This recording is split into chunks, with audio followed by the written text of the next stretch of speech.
아이가 태어난 지 닷새째 되던 날, 백은채는 부산대학교 병원 산부인과 병동 창가 쪽 침대에 기대어 앉아 있었다. 복부를 가른 수술 자국은 아직 제대로 아물지 않아 몸을 조금만 비틀어도 속살 깊은 곳에서 바늘이 잡아당기는 듯한 통증이 올라왔다. 창밖으로는 겨울비가 가늘게 내리고 있었다. 부산 서구 아미동의 병원 건물 사이로 흐린 하늘이 내려앉아 있었고 젖은 유리창에는 빗물이 길게 흘러내렸다. 병실 안에는 소독약 냄새와 따뜻하지도 차갑지도 않은 병원 공기가 고여 있었다. 은채의 딸 하은이는 작은 신생아용 광선 치료기 안에 누워 있었다. 황달 수치가 조금 높다고 했다. 간호사는 엄마 마음은 알지만 정해진 시간만큼 빛을 쬐어야 한다고 했다. 은채는 아이를 안아 올리고 싶어 손끝이 저렸지만 유리처럼 투명한 덮개 너머로 작은 얼굴만 바라볼 수밖에 없었다. 하은이는 세상에 나온 지 며칠밖에 되지 않은 아기답게 손가락을 오므린 채 가끔 입술을 삐죽였다. 울음소리도 아주 작았다. 제대로 울림조차 없는 듯한 그 소리를 들을 때마다 은채의 가슴은 무너졌다. 남편 서재환은 출산 후 병실에 2번밖에 오지 않았다. 첫날에는 입원 서류에 보호자 서명을 하러 왔다. 둘째 날에는 담당 의사에게 몇 가지를 묻고는 곧바로 나갔다. 은채는 처음에는 스스로를 달랬다. 해운대구 우동에 있는 재환의 회사가 요즘 어렵다고 했다. 납품 문제도 있고 거래처와 정산 문제도 있다고 들었다. 남자들은 원래 산후조리가 얼마나 힘든지 모를 수도 있다고 생각했다. 아내가 배를 갈라 아이를 낳았다는 말의 무게를 모를 수도 있다고 그렇게 이해하려 했다. 그러나 이해도 기다림이 쌓이면 상처가 된다. 은채는 재환이 병실 문을 열고 들어와 고생했어 한마디만 해주기를 기다렸다. 아이를 한번 제대로 바라보고 우리 딸 작다라고 말해주기를 기다렸다. 아내의 어깨에 손을 올리고 미안해 내가 너무 늦었지 라고 말해주기를 기다렸다. 하지만 그 기다림은 닷새째 아침까지 아무것도 데려오지 않았다. 그날 오전 병실 문이 열렸을 때 은채는 재환이 혼자 온 줄 알았다. 그러나 재환의 뒤에는 시어머니 오미숙이 서 있었다. 미숙은 짙은 밤색 실크 블라우스에 진주 귀걸이를 하고 있었다. 병문안을 온 사람이라기보다는 어딘가 중요한 모임에 참석하기 직전 들른 사람처럼 단정했다. 손에는 작은 명품 가방을 들고 있었고 얼굴에는 걱정도 반가움도 없었다. 은채는 몸을 일으키려다 배가 찢어지는 듯 아파 다시 베개에 등을 붙였다. 어머니 오셨어요. 은채가 힘겹게 인사하자 미숙은 대답 대신 병실을 훑어보았다. 침대 옆에 놓인 물병, 반쯤 접힌 산모용 패드 봉지, 아직 정리하지 못한 아기 옷, 그리고 광선 치료기 안에 하은이까지. 그 시선은 손녀를 보러 온 할머니의 눈빛이 아니었다. 무언가를 확인하러 온 사람의 눈빛이었다. 재환은 은채의 침대 옆 작은 테이블 위에 서류 봉투 하나를 내려놓았다. 봉투는 지나치게 반듯했다. 은채는 그 봉투를 보는 순간 이유 없이 심장이 내려앉았다. 이게 뭐야? 재환은 의자를 끌어앉았지만 침대 가까이 오지는 않았다. 그는 은채와 일정한 거리를 두었다. 그 거리만큼 마음도 멀어져 있는 것 같았다. 은채야, 우리 정리하자. 은채는 순간 자신이 잘못 들은 줄 알았다. 아이가 태어난 지 닷새째 되던 날, 백은채는 부산대학교 병원 산부인과 병동 창가 쪽 침대에 기대어 앉아 있었다. 복부를 가른 수술 자국은 아직 제대로 아물지 않아 몸을 조금만 비틀어도 속살 깊은 곳에서 바늘이 잡아당기는 듯한 통증이 올라왔다. 창밖으로는 겨울비가 가늘게 내리고 있었다.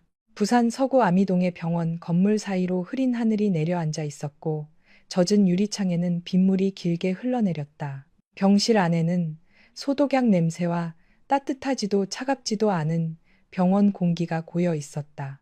은채의 딸 하은이는 작은 신생아용 광선 치료기 안에 누워 있었다. 황달 수치가 조금 높다고 했다. 간호사는 엄마 마음은 알지만 정해진 시간만큼 빛을 쬐어야 한다고 했다. 은채는 아이를 안아 올리고 싶어 손끝이 저렸지만 유리처럼 투명한 덮개 너머로 작은 얼굴만 바라볼 수밖에 없었다. 하은이는 세상에 나온 지 며칠밖에 되지 않은 아기답게 손가락을 오므린 채 가끔 입술을 삐죽였다. 울음소리도 아주 작았다. 제대로 울림조차 없는 듯한 그 소리를 들을 때마다 은채의 가슴은 무너졌다. 남편 서재환은 출산 후 병실에 2번밖에 오지 않았다. 첫날에는 입원 서류에 보호자 서명을 하러 왔다.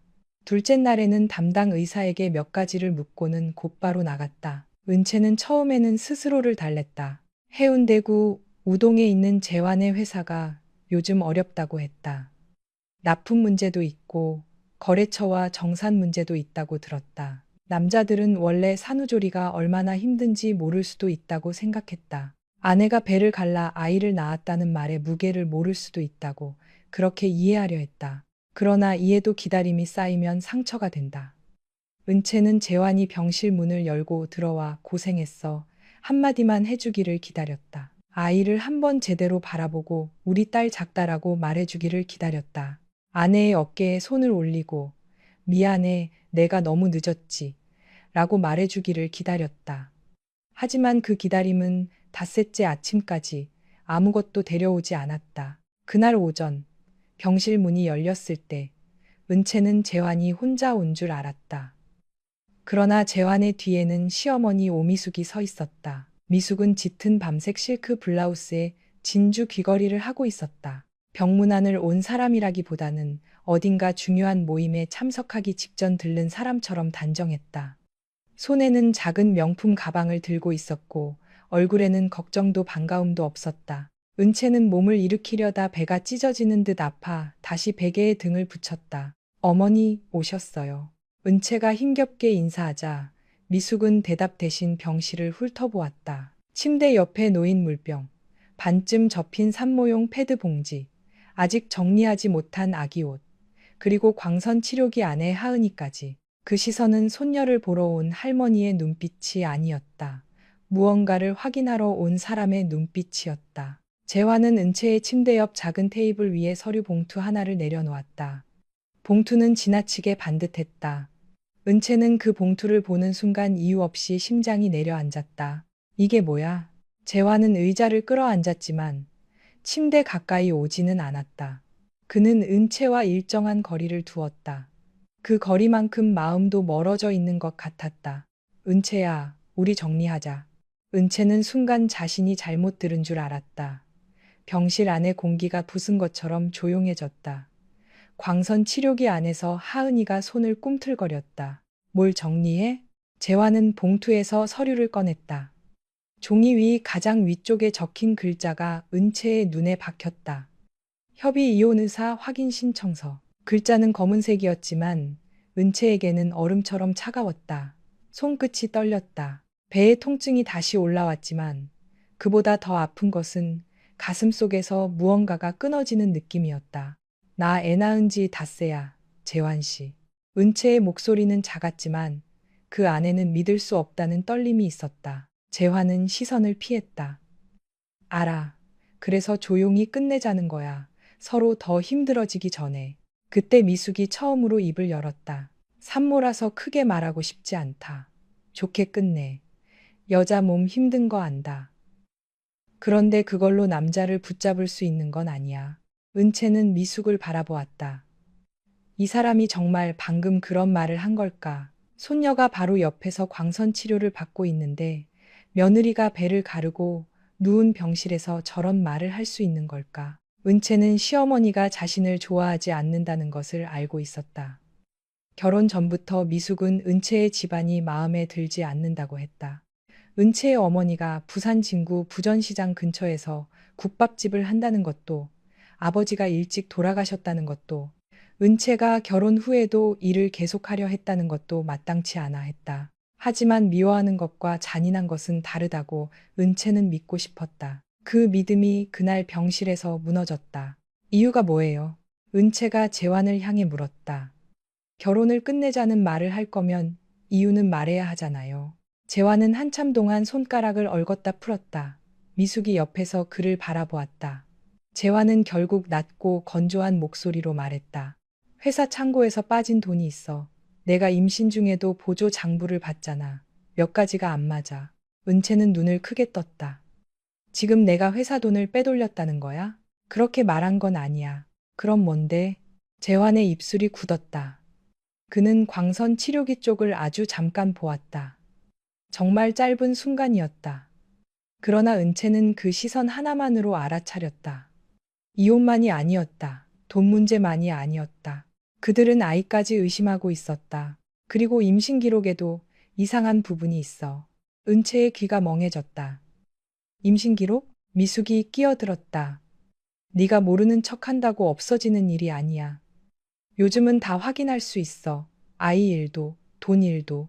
은채는 웃음도 울음도 아닌 숨을 내뱉었다. 아이 일이라니요. 지금 하은이가 재환 씨 딸이 아니라는 말을 하고 싶은 거예요? 재환은 대답하지 않았다. 그 침묵이 답이었다. 은채는 손바닥으로 침대 시트를 움켜쥐었다.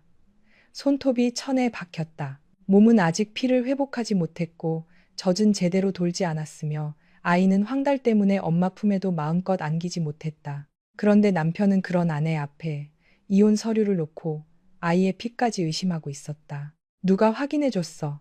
은채가 물었다. 어머니가? 아니면 회사 사람 중 누가? 재환은 고개를 들지 않았다. 지금은 그런 식으로 몰아가지 마. 조용히 해결하자는 거야. 조용히. 은채의 목소리가 낮아졌다. 당신은 애 낳은 지 닷새 된 아내 병실에 이혼 서류를 가져왔어. 그리고 아직 눈도 제대로 못 뜨는 아이를 의심하고 있어. 그런데 조용히 해결하자고. 그때 병실 문이 다시 열렸다.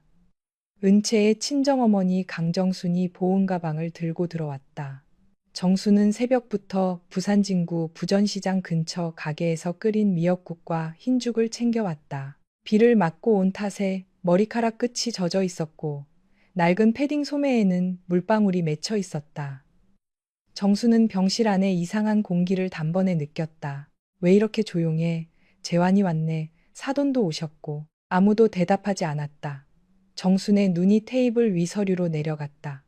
그녀는 글자를 전부 읽지 못했지만 가장 큰 제목만으로도 충분했다. 이혼. 정순의 손에서 보온 가방 손잡이가 미끄러졌다. 가방 안에 있던 작은 반찬통이 바닥에 떨어져 국물이 조금 흘렀다. 정수는 허리를 굽혀 허둥지둥 닦으면서도 입술을 떨었다. 사람이 애 낳으면 따뜻한 죽을 들고 와야지. 어떤 집은 종이를 들고 오네. 병원에 종이가 모자라서 여기까지 들고 왔나. 간호사가 문 밖에서 들어오려다 멈췄다. 그녀는 상황을 보고 조용히 돌아섰다. 미숙의 얼굴이 굳어졌다. 사돈, 우리 집안일입니다. 끼어들지 마세요. 정순이 천천히 고개를 들었다. 그녀는 평생 남에게 큰 소리 내지 않고 살았다. 시장에서 장사를 하며 손님이 무례하게 굴어도 웃고 넘겼다. 딸이 시집간 뒤에는 사돈댁에 폐가 될까봐 더 조심했다. 그런데 그날만큼은 달랐다. 은채가 내 딸입니다. 배가른 지 닷새 된 내 딸이 여기 누워 있는데 그게 사돈댁 집안일이면 나는 내 딸이 숨 넘어갈 때까지 구경만 해야 합니까? 은채는 작게 불렀다. 엄마. 정수는 딸을 바라보는 순간 눈시울이 붉어졌다. 딸의 얼굴은 종이처럼 창백했고 입술은 말라 있었다. 정수는 달려가 딸을 끌어안고 싶었지만 배가 아플까봐 어깨에 손만 얹었다. 은채는 다시 재환을 바라보았다. 나를 버리는 건 당신 마음이야. 나는 붙잡지 않을게. 그런데 하은이는 건드리지 마. 이 아이는 태어나자마자 죄인이 될 이유가 없어. 광선 치료기 안에서 하은이가 작은 울음을 터뜨렸다. 은채는 본능적으로 몸을 움직였지만 배가 찢어질 듯 아파 얼굴이 하얗게 질렸다. 정순이 급히 아이 쪽으로 다가갔다. 재환은 그 모습을 보고도 일어나지 않았다. 아니, 일어나지 못했다. 그는 자신이 얼마나 잔인한 자리에 앉아 있는지 그제야 조금은 느낀 듯 했지만 이미 말을 거두기에는 너무 멀리 와 있었다. 재환은 서류를 다시 봉투에 넣었다. 생각해봐, 다시 올게. 은채가 물었다. 아이 보러 오는 거야? 내 서명 받으러 오는 거야? 재환은 대답하지 않았다. 미숙은 문가에 서서 은채를 내려다보았다. 오늘 안 해도 언젠가는 해야 한다. 아이 안고 버틴다고 서씨 집안 사람이 되는 건 아니야. 문이 닫혔다. 병실에는 빗소리와 하은이의 약한 울음만 남았다. 정수는 아이를 달래다가 끝내 울음을 삼켰다. 은채는 울지 않았다. 울 힘이 없어서가 아니었다. 울면 무너질 것 같아서였다. 그녀는 광선 치료기 덮개 위에 손을 얹었다. 차갑고 매끄러운 플라스틱 감촉이 손바닥에 닿았다. 그 순간 은채는 알았다. 이것은 단순한 이혼이 아니었다. 누군가가 아이가 태어나기 전부터 무언가를 준비해왔고 그녀가 가장 약해진 순간에 그것을 꺼내 들었다. 그리고 그 시작이 병실 테이블 위에 놓인 이혼 서류일 뿐이라는 것도 알았다. 이틀 뒤 은채는 병원에서 조금 일찍 퇴원했다. 의사는 하루 더 있다 가는 것이 좋겠다고 했지만 은채는 더 이상 그 병실에 있을 수 없었다. 재환은 데리러 오지 않았다. 휴대전화도 받지 않았다. 결국 정순이 시장에서 아는 사람에게 부탁해 작은 승합차를 불렀다. 비가 내리는 오후, 은채는 아이를 아는 어머니의 옆에서 배를 감싼 채 병원 문을 나섰다. 남편이 꽃다발을 들고 기다리는 퇴원이 아니었다. 양가 가족이 웃으며 사진을 찍는 날도 아니었다. 그녀는 낡은 담요와 기저귀 가방, 아직 이름도 제대로 보호받지 못한 딸과 함께 병원을 떠났다. 정순의 집은 부산 진구 부전동 골목 안쪽에 있었다. 부전시장과 가까운 오래된 다세대 주택 1층이었다. 낮은 천장, 오래된 장판, 벽에 남은 습기 자국, 그리고 늘 식지 않는 국냄새가 있는 집이었다. 정수는 작은 식당에서 돼지국밥과 김치찌개를 팔았다. 은채는 결혼하던 날 이 집을 떠났었다. 그때 정수는 딸이 좋은 집에 가서 고생하지 않기를 바라며 웃으면서도 몰래 울었다. 몇 년 뒤 은채는 다시 그 집으로 돌아왔다. 신부가 아니라 산모로, 아내가 아니라 버림받은 사람으로, 그리고 품에는 작은 딸 하나를 안은 채로 정수는 하은이를 작은 이불 위에 눕히고 은채를 방으로 데려갔다. 움직이지 마. 엄마가 죽 데워올게. 우리 집 좁아도 너희 둘 누울 자리는 있어. 은채는 그 말을 듣는 순간 눈물이 고였다. 시댁의 넓은 아파트에는 그녀가 누울 마음의 자리 하나 없었는데 이 낡고 좁은 집에는 숨쉴 자리가 있었다. 그날 저녁, 재환의 회사 직원이라는 남자가 큰 비닐 가방 하나를 들고 찾아왔다. 그는 난처한 얼굴로 말했다. 사모님께서 보내라고 하셨습니다. 개인 물건만 먼저 챙겼다고 하셨어요. 정수는 가방을 받아들고 얼굴을 굳혔다. 사모님이라면 오미숙 씨 말하는 거죠? 우리 딸 신분증이랑 산모 수첩은요? 병원 서류는요? 직원은 고개를 숙였다. 그건 확인할 게 있어서 댁에서 보관하신다고. 은채는 방 안에서 그 말을 들었다. 그녀는 억지로 몸을 일으켜 가방을 열었다. 안에는 인부복 몇 벌, 낡은 수면 양말, 수유 패드, 아기 손수건 몇 장이 들어 있었다. 산모 수첩은 없었다. 임신 중 검사 기록도 없었다. 병원비 영수증도 하은이 출생 관련 서류도 없었다. 마치 누군가가 그녀에게서 자신을 증명할 수 있는 것들을 하나씩 빼앗아간 것 같았다. 정수는 분노로 손을 떨었다. 남의 딸 서류를 왜 자기들이 보관해? 네가 물건이야? 사람이야? 은채는 가방 속 손수건을 가만히 쥐었다. 손끝이 차가웠다. 그제야 그녀는 병실에서 재환이 말한 임신 기록의 이상한 부분이라는 말이 다시 떠올랐다. 그들이 의심하는 것이 단순한 말이 아니라면 무언가 조작된 종이가 있을 수도 있었다. 그리고 진짜 기록은 지금 시댁 손에 있었다. 그날 밤 부전동 골목에는 비가 계속 내렸다. 낡은 창틀 사이로 습기가 스며들었고 하은이는 낯선 집이 불편한 듯 자주 깨서 울었다. 정수는 졸린 눈으로 아이를 안고 방 안을 오갔다. 울지 마라 우리 아가. 외할미가 국밥 팔아서 분유 사줄게. 아, 아니지. 자장가를 불러야지. 엄마야 누나야. 은채는 웃음이 나올 뻔했다. 그러나 그 웃음은 금방 눈물로 바뀌었다. 어머니는 피곤한 몸으로도 농담을 했다. 딸이 무너지지 않게 하려고 자신도 울고 싶으면서 일부러 웃었다. 자정이 조금 넘었을 때 은채의 휴대전화가 켜졌다. 모르는 번호에서 문자가 와 있었다. 남편이 왜 아이를 의심하는지 알고 싶으면 임신 7개월 때 검사 기록을 찾아보세요.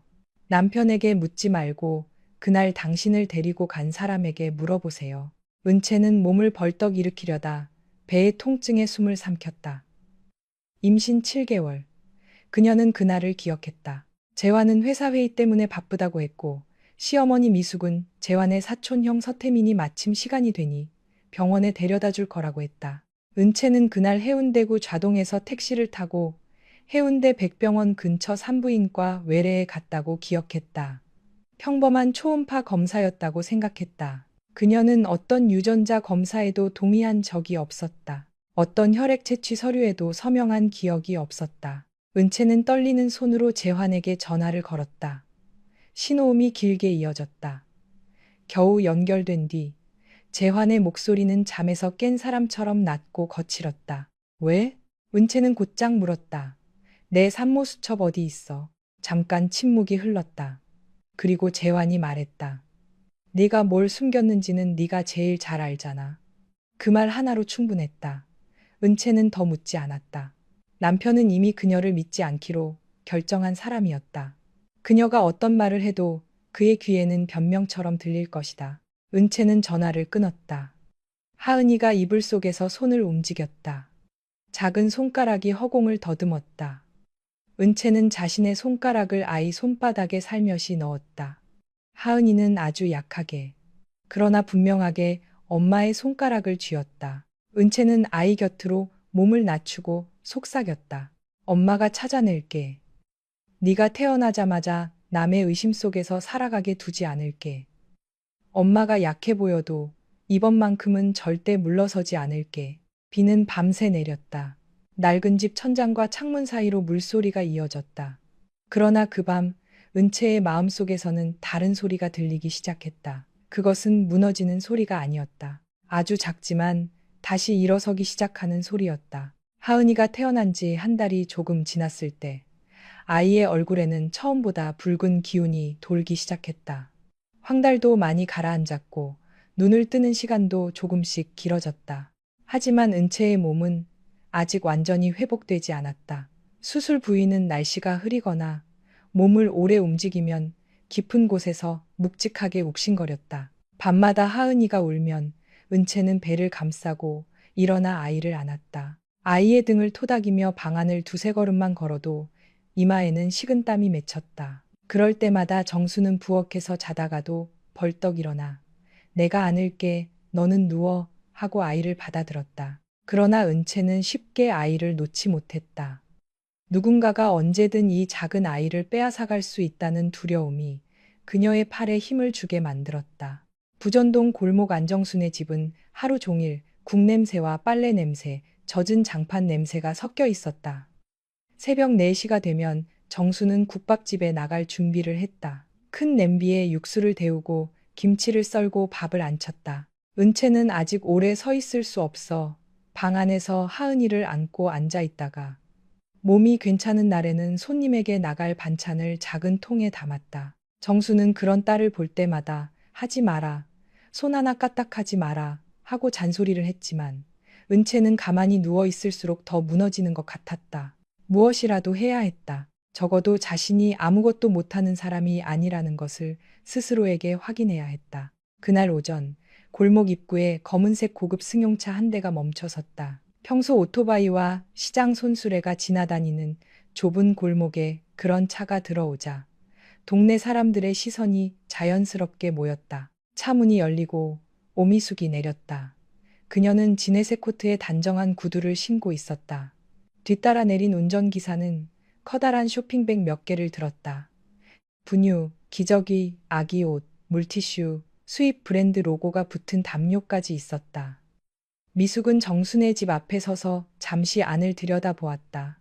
낮은 천장, 낡은 신발장, 문틀에 걸린 아기 손수건, 방 안에서 들리는 하은이의 작은 울음소리. 그녀의 눈빛에는 걱정보다 평가가 먼저 지나갔다. 정순이 부엌에서 나와 미숙을 보았다. 오셨습니까? 말은 공손했지만 목소리는 차가웠다. 미숙은 그런 정순을 지나쳐 방 안쪽을 보며 말했다. 손녀가 어떻게 지내는지 보러 왔습니다. 어른들 사이에 일이 있어도 아이는 서씨 집안 핏줄이니까요. 은채는 방 안에서 천천히 몸을 일으켰다. 아이를 품에 안은 채 앉아있던 그녀는 미숙이 들어오자 하은이를 더 깊이 감쌌다. 미숙은 운전기사에게 쇼핑백을 내려놓게 한 뒤 가방에서 두꺼운 봉투 하나를 꺼내 상위에 놓았다. 분유값하고 기저귀 값입니다. 친정 형편이 넉넉하지 않은 건 아니까 아이한테까지 부족하게 하고 싶지는 않아요. 은채는 봉투를 바라보다가 손을 대지 않았다. 왜 주시는 건데요? 손녀한테 쓰라는 겁니다. 내 자존심 세우라고 주는 돈 아니에요. 정순의 얼굴이 붉어졌다. 그러나 은채가 먼저 입을 열었다. 하은이한테 필요한 건 돈만이 아니에요. 미숙은 작게 웃었다. 그 말은 여유 있는 사람이 할 때나 듣기 좋지. 아이는 사랑만 먹고 자라지 않습니다. 병원비, 분유, 옷, 예방접종, 앞으로 어린이집까지 전부 돈이에요. 여기서 네가 혼자 얼마나 버티겠니? 그 말은 낡은 집의 벽과 정순의 구분 등 은채의 초라한 산후복을 한꺼번에 겨누고 있었다. 은채는 입술을 깨물었다. 그녀가 두려워하던 것이 바로 이것이었다. 가난을 약점으로 삼아 아이를 빼앗으려는 것. 미숙은 봉투 옆에 손을 올려놓고 아주 부드러운 목소리로 말했다. 내 생각에는 하은이를 당분간 우리 집에서 돌보는 게 좋겠어. 해운대 아파트에 방도 비어 있고 입주 도우미도 있고 필요하면 소아과 의사도 바로 부를 수 있어. 너는 몸 추스르면서 쉬고 아이는 좋은 환경에서 지내고 그게 모두에게 낫지 않겠니? 은채의 손이 하은이의 등에 멈췄다. 말은 그럴듯했다. 산모를 걱정하는 말 같았고 아이를 위한 말 같았다. 그러나 그 말의 중심에는 엄마가 없었다. 하은이를 엄마에게서 떼어놓겠다는 뜻만 또렷했다. 아이는 아직 엄마 젖냄새를 찾는 나이예요. 낯선 데 가면 더 힘들어해요. 아이들은 금방 적응해. 누가 돌보느냐에 따라 달라지는 거야. 네가 아니어도 아이는 잘한다. 그 한마디가 은채의 가슴을 깊이 찔렀다. 엄마가 아니어도 아이는 잘한다. 미숙에게 모성은 조건만 갖추면 대체 가능한 자리처럼 보이는 듯했다. 은채는 상위의 봉투를 천천히 미숙 쪽으로 밀었다. 돈은 가져가세요. 하은이를 위해 주시는 돈이면 하은이를 엄마에게서 떼어놓겠다는 말은 하지 마셨어야죠. 미숙의 눈매가 날카로워졌다. 너 지금 시어머니한테 버릇없이 아이가 태어난 지 닷새째 되던 날 백은채는 부산대학교 병원 산부인과 병동 창가 쪽 침대에 기대어 앉아 있었다. 복부를 가른 수술 자국은 아직 제대로 아물지 않아 몸을 조금만 비틀어도 속살 깊은 곳에서 바늘이 잡아당기는 듯한 통증이 올라왔다. 창밖으로는 겨울비가 가늘게 내리고 있었다. 부산 서구 아미동의 병원 건물 사이로 흐린 하늘이 내려앉아 있었고 젖은 유리창에는 빗물이 길게 흘러내렸다. 병실 안에는 소독약 냄새와 따뜻하지도 차갑지도 않은 병원 공기가 고여 있었다. 은채의 딸 하은이는 작은 신생아용 광선 치료기 안에 누워 있었다. 황달 수치가 조금 높다고 했다. 간호사는 엄마 마음은 알지만 정해진 시간만큼 빛을 쬐어야 한다고 했다. 은채는 아이를 안아 올리고 싶어 손끝이 저렸지만 유리처럼 투명한 덮개 너머로 작은 얼굴만 바라볼 수밖에 없었다. 하은이는 세상에 나온 지 며칠밖에 되지 않은 아기답게 손가락을 오므린 채 가끔 입술을 삐죽였다. 울음소리도 아주 작았다. 제대로 울림조차 없는 듯한 그 소리를 들을 때마다 은채의 가슴은 무너졌다. 남편 서재환은 출산 후 병실에 2번밖에 오지 않았다. 첫날에는 입원 서류에 보호자 서명을 하러 왔다. 둘째 날에는 담당 의사에게 몇 가지를 묻고는 곧바로 나갔다. 은채는 처음에는 스스로를 달랬다. 해운대구 우동에 있는 재환의 회사가 요즘 어렵다고 했다. 납품 문제도 있고 거래처와 정산 문제도 있다고 들었다. 남자들은 원래 산후조리가 얼마나 힘든지 모를 수도 있다고 생각했다. 아내가 배를 갈라 아이를 낳았다는 말의 무게를 모를 수도 있다고 그렇게 이해하려 했다. 그러나 이해도 기다림이 쌓이면 상처가 된다.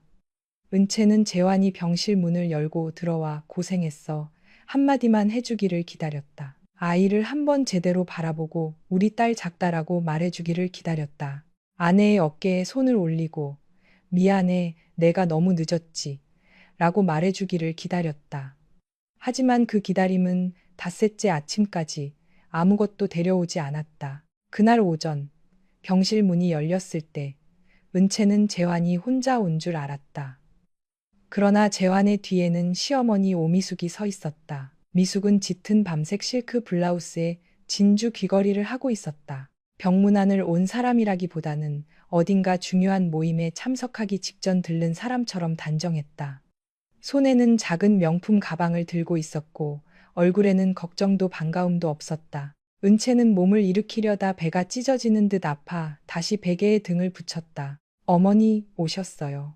은채가 힘겹게 인사하자 미숙은 대답 대신 병실을 훑어보았다. 침대 옆에 놓인 물병, 반쯤 접힌 산모용 패드 봉지, 아직 정리하지 못한 아기 옷, 그리고 광선 치료기 안에 하은이까지. 그 시선은 손녀를 보러 온 할머니의 눈빛이 아니었다.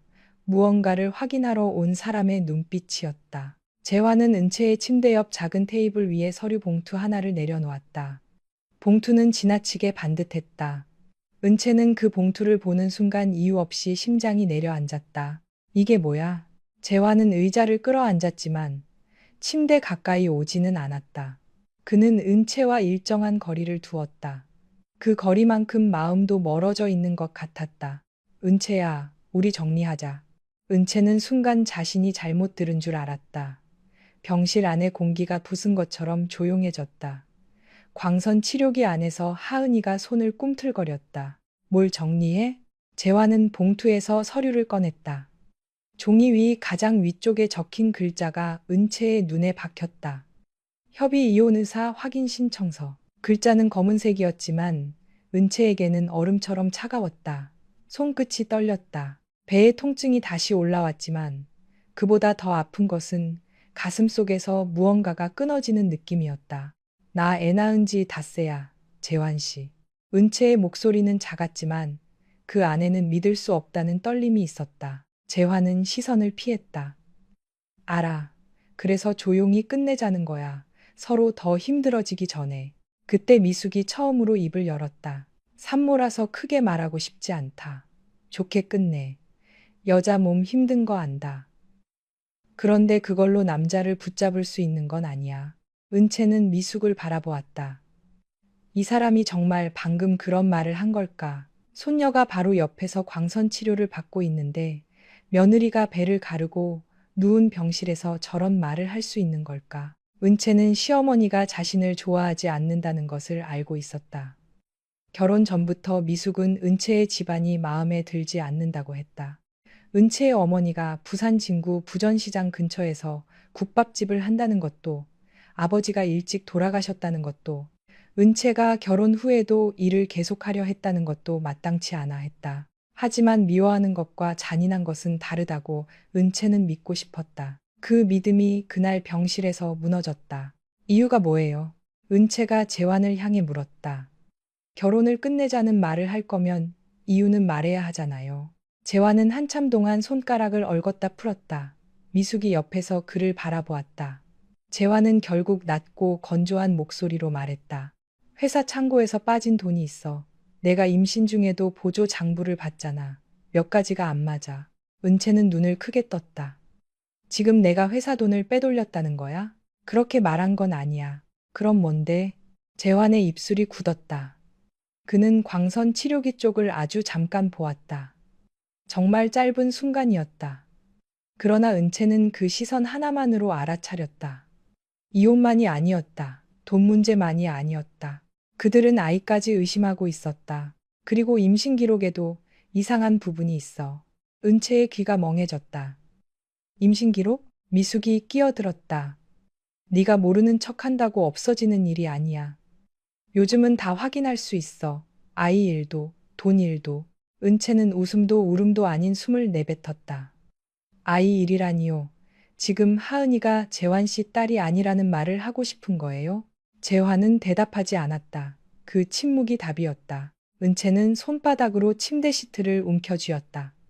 손톱이 천에 박혔다. 몸은 아직 피를 회복하지 못했고 젖은 제대로 돌지 않았으며 아이는 황달 때문에 엄마 품에도 마음껏 안기지 못했다. 그런데 남편은 그런 아내 앞에 이혼 서류를 놓고 아이의 피까지 의심하고 있었다. 누가 확인해줬어? 은채가 물었다. 어머니가? 아니면 회사 사람 중 누가? 재환은 고개를 들지 않았다. 지금은 그런 식으로 몰아가지 마. 조용히 해결하자는 거야. 조용히. 은채의 목소리가 낮아졌다. 당신은 애 낳은 지 닷새 된 아내 병실에 이혼 서류를 가져왔어. 그리고 아직 눈도 제대로 못 뜨는 아이를 의심하고 있어. 그런데 조용히 해결하자고. 그때 병실 문이 다시 열렸다. 은채의 친정어머니 강정순이 보온 가방을 들고 들어왔다. 정수는 새벽부터 부산 진구 부전시장 근처 가게에서 끓인 미역국과 흰죽을 챙겨왔다. 비를 맞고 온 탓에 머리카락 끝이 젖어 있었고 낡은 패딩 소매에는 물방울이 맺혀 있었다. 정수는 병실 안에 이상한 공기를 단번에 느꼈다. 왜 이렇게 조용해? 재환이 왔네. 사돈도 오셨고 아무도 대답하지 않았다. 정순의 눈이 테이블 위 서류로 내려갔다. 그녀는 글자를 전부 읽지 못했지만 가장 큰 제목만으로도 충분했다. 이혼. 정순의 손에서 보온 가방 손잡이가 미끄러졌다. 가방 안에 있던 작은 반찬통이 바닥에 떨어져 국물이 조금 흘렀다. 정수는 허리를 굽혀 허둥지둥 닦으면서도 입술을 떨었다. 사람이 애 낳으면 따뜻한 죽을 들고 와야지. 어떤 집은 종이를 들고 오네. 병원에 종이가 모자라서 여기까지 들고 왔나. 간호사가 문 밖에서 들어오려다 멈췄다. 그녀는 상황을 보고 조용히 돌아섰다. 미숙의 얼굴이 굳어졌다. 사돈, 우리 집안일입니다. 끼어들지 마세요. 정순이 천천히 고개를 들었다. 그녀는 평생 남에게 큰 소리 내지 않고 살았다.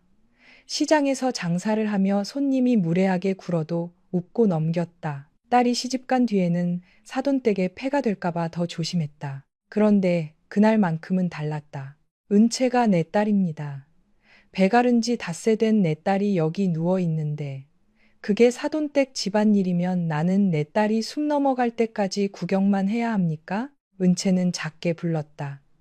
엄마. 정수는 딸을 바라보는 순간 눈시울이 붉어졌다.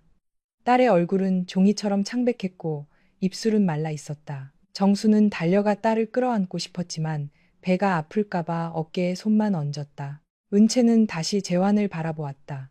나를 버리는 건 당신 마음이야. 나는 붙잡지 않을게. 그런데 하은이는 건드리지 마. 이 아이는 태어나자마자 죄인이 될 이유가 없어. 광선 치료기 안에서 하은이가 작은 울음을 터뜨렸다.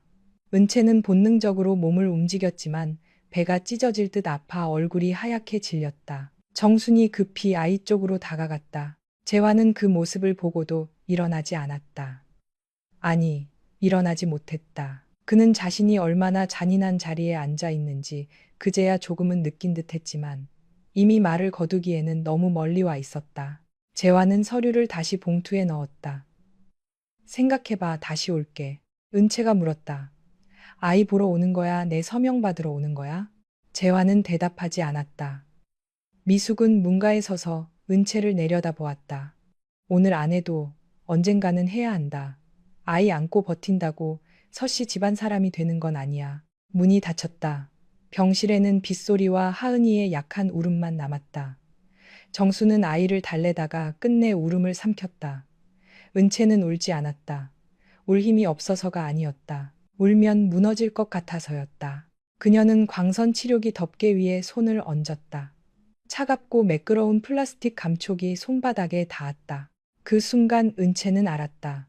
이것은 단순한 이혼이 아니었다. 누군가가 아이가 태어나기 전부터 무언가를 준비해 왔고 그녀가 가장 약해진 순간에 그것을 꺼내 들었다. 그리고 그 시작이 병실 테이블 위에 놓인 이혼 서류일 뿐이라는 것도 알았다. 이틀 뒤 은채는 병원에서 조금 일찍 퇴원했다. 의사는 하루 더 있다 가는 것이 좋겠다고 했지만 은채는 더 이상 그 병실에 있을 수 없었다. 재환은 데리러 오지 않았다. 휴대전화도 받지 않았다. 결국 정순이 시장에서 아는 사람에게 부탁해 작은 승합차를 불렀다. 비가 내리는 오후, 은채는 아이를 아는 어머니의 옆에서 배를 감싼 채 병원 문을 나섰다. 남편이 꽃다발을 들고 기다리는 퇴원이 아니었다. 양가 가족이 웃으며 사진을 찍는 날도 아니었다. 그녀는 낡은 담요와 기저귀 가방, 아직 이름도 제대로 보호받지 못한 딸과 함께 병원을 떠났다. 정순의 집은 부산 진구 부전동 골목 안쪽에 있었다. 부전시장과 가까운 오래된 다세대 주택 1층이었다. 낮은 천장, 오래된 장판, 벽에 남은 습기 자국, 그리고 늘 식지 않는 국 냄새가 있는 집이었다. 정수는 작은 식당에서 돼지국밥과 김치찌개를 팔았다. 은채는 결혼하던 날 이 집을 떠났었다. 그때 정수는 딸이 좋은 집에 가서 고생하지 않기를 바라며 웃으면서도 몰래 울었다. 몇 년 뒤 은채는 다시 그 집으로 돌아왔다.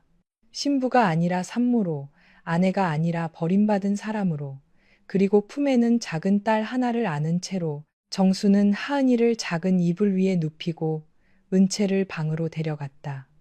움직이지 마. 엄마가 죽 데워올게. 우리 집 좁아도 너희 둘 누울 자리는 있어. 은채는 그 말을 듣는 순간 눈물이 고였다.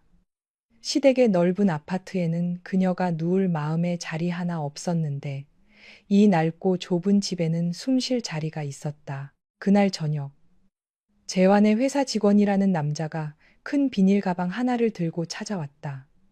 그는 난처한 얼굴로 말했다. 사모님께서 보내라고 하셨습니다. 개인 물건만 먼저 챙겼다고 하셨어요. 정수는 가방을 받아들고 얼굴을 굳혔다. 사모님이라면 오미숙 씨 말하는 거죠? 우리 딸 신분증이랑 산모 수첩은요? 병원 서류는요? 직원은 고개를 숙였다. 그건 확인할 게 있어서 댁에서 보관하신다고. 은채는 방 안에서 그 말을 들었다. 그녀는 억지로 아이가 태어난 지 닷새째 되던 날 백은채는 부산대학교 병원 산부인과 병동 창가 쪽 침대에 기대어 앉아 있었다. 복부를 가른 수술 자국은 아직 제대로 아물지 않아 몸을 조금만 비틀어도 속살 깊은 곳에서 바늘이 잡아당기는 듯한 통증이 올라왔다. 창밖으로는 겨울비가 가늘게 내리고 있었다. 부산 서구 아미동의 병원 건물 사이로 흐린 하늘이 내려앉아 있었고 젖은 유리창에는 빗물이 길게 흘러내렸다.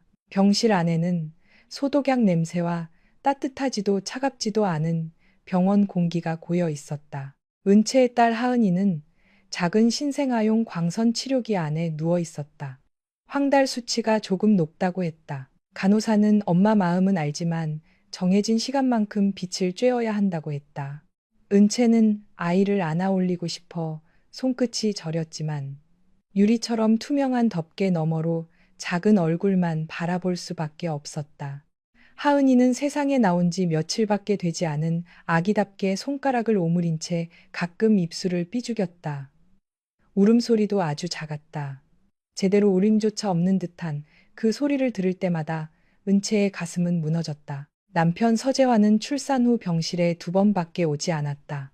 첫날에는 입원 서류에 보호자 서명을 하러 왔다. 둘째 날에는 담당 의사에게 몇 가지를 묻고는 곧바로 나갔다. 은채는 처음에는 스스로를 달랬다. 해운대구 우동에 있는 재환의 회사가 요즘 어렵다고 했다. 납품 문제도 있고 거래처와 정산 문제도 있다고 들었다. 남자들은 원래 산후조리가 얼마나 힘든지 모를 수도 있다고 생각했다. 아내가 배를 갈라 아이를 낳았다는 말의 무게를 모를 수도 있다고 그렇게 이해하려 했다. 그러나 이해도 기다림이 쌓이면 상처가 된다. 은채는 재환이 병실 문을 열고 들어와 고생했어 한마디만 해주기를 기다렸다. 아이를 한번 제대로 바라보고 우리 딸 작다라고 말해주기를 기다렸다. 아내의 어깨에 손을 올리고 미안해 내가 너무 늦었지 라고 말해주기를 기다렸다. 하지만 그 기다림은 닷새째 아침까지 아무것도 데려오지 않았다. 그날 오전 병실 문이 열렸을 때 은채는 재환이 혼자 온 줄 알았다. 그러나 재환의 뒤에는 시어머니 오미숙이 서 있었다. 미숙은 짙은 밤색 실크 블라우스에 진주 귀걸이를 하고 있었다. 병문안을 온 사람이라기보다는 어딘가 중요한 모임에 참석하기 직전 들른 사람처럼 단정했다. 손에는 작은 명품 가방을 들고 있었고 얼굴에는 걱정도 반가움도 없었다. 은채는 몸을 일으키려다 배가 찢어지는 듯 아파 다시 베개에 등을 붙였다. 어머니 오셨어요. 은채가 힘겹게 인사하자 미숙은 대답 대신 병실을 훑어보았다. 침대 옆에 놓인 물병, 반쯤 접힌 산모용 패드 봉지, 아직 정리하지 못한 아기 옷, 그리고 광선 치료기 안에 하은이까지. 그 시선은 손녀를 보러 온 할머니의 눈빛이 아니었다.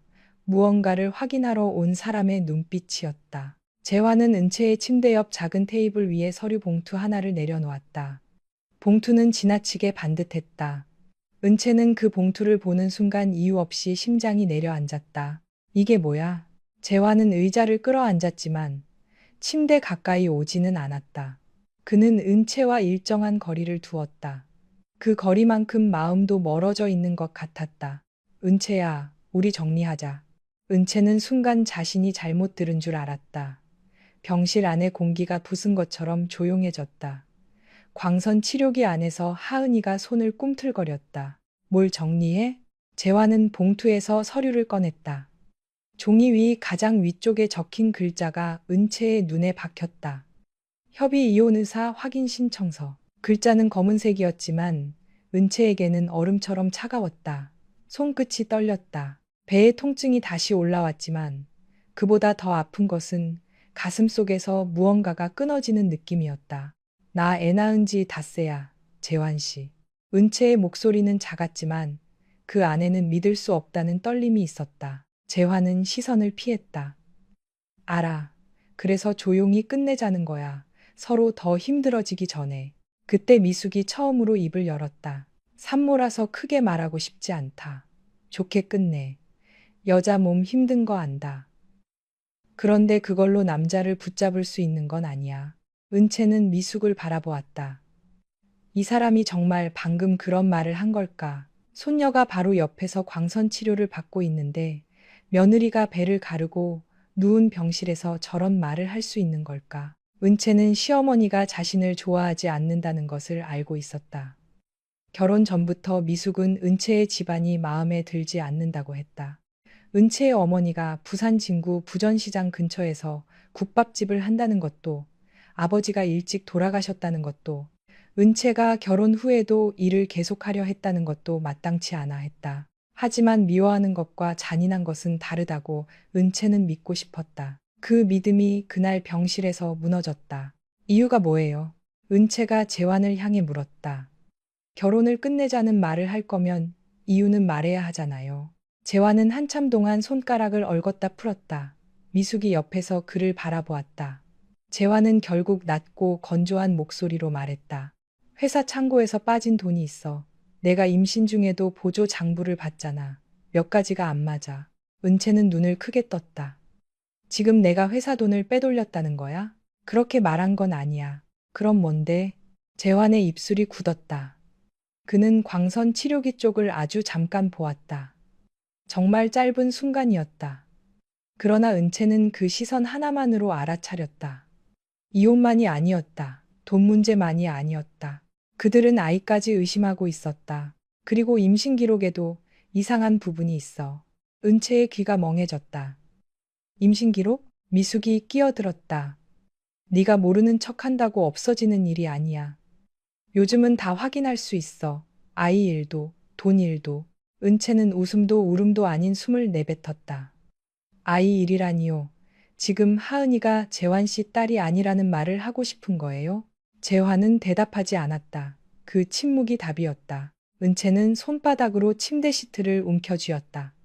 손톱이 천에 박혔다. 몸은 아직 피를 회복하지 못했고 젖은 제대로 돌지 않았으며 아이는 황달 때문에 엄마 품에도 마음껏 안기지 못했다. 그런데 남편은 그런 아내 앞에 이혼 서류를 놓고 아이의 피까지 의심하고 있었다. 누가 확인해줬어? 은채가 물었다. 어머니가? 아니면 회사 사람 중 누가? 재환은 고개를 들지 않았다. 지금은 그런 식으로 몰아가지 마. 조용히 해결하자는 거야. 조용히. 은채의 목소리가 낮아졌다. 당신은 애 낳은 지 닷새 된 아내 병실에 이혼 서류를 가져왔어. 그리고 아직 눈도 제대로 못 뜨는 아이를 의심하고 있어. 그런데 조용히 해결하자고. 그때 병실 문이 다시 열렸다. 은채의 친정어머니 강정순이 보온 가방을 들고 들어왔다. 정수는 새벽부터 부산 진구 부전시장 근처 가게에서 끓인 미역국과 흰죽을 챙겨왔다. 비를 맞고 온 탓에 머리카락 끝이 젖어 있었고 낡은 패딩 소매에는 물방울이 맺혀 있었다. 정수는 병실 안에 이상한 공기를 단번에 느꼈다. 왜 이렇게 조용해? 재환이 왔네. 사돈도 오셨고 아무도 대답하지 않았다. 정순의 눈이 테이블 위 서류로 내려갔다. 그녀는 글자를 전부 읽지 못했지만 가장 큰 제목만으로도 충분했다. 이혼. 정순의 손에서 보온 가방 손잡이가 미끄러졌다. 가방 안에 있던 작은 반찬통이 바닥에 떨어져 국물이 조금 흘렀다. 정수는 허리를 굽혀 허둥지둥 닦으면서도 입술을 떨었다. 사람이 애 낳으면 따뜻한 죽을 들고 와야지. 어떤 집은 종이를 들고 오네. 병원에 종이가 모자라서 여기까지 들고 왔나. 간호사가 문 밖에서 들어오려다 멈췄다. 그녀는 상황을 보고 조용히 돌아섰다. 미숙의 얼굴이 굳어졌다. 사돈, 우리 집안일입니다. 끼어들지 마세요. 정순이 천천히 고개를 들었다. 그녀는 평생 남에게 큰 소리 내지 않고 살았다. 시장에서 장사를 하며 손님이 무례하게 굴어도 웃고 넘겼다. 딸이 시집간 뒤에는 사돈댁에 폐가 될까봐 더 조심했다. 그런데 그날만큼은 달랐다. 은채가 내 딸입니다.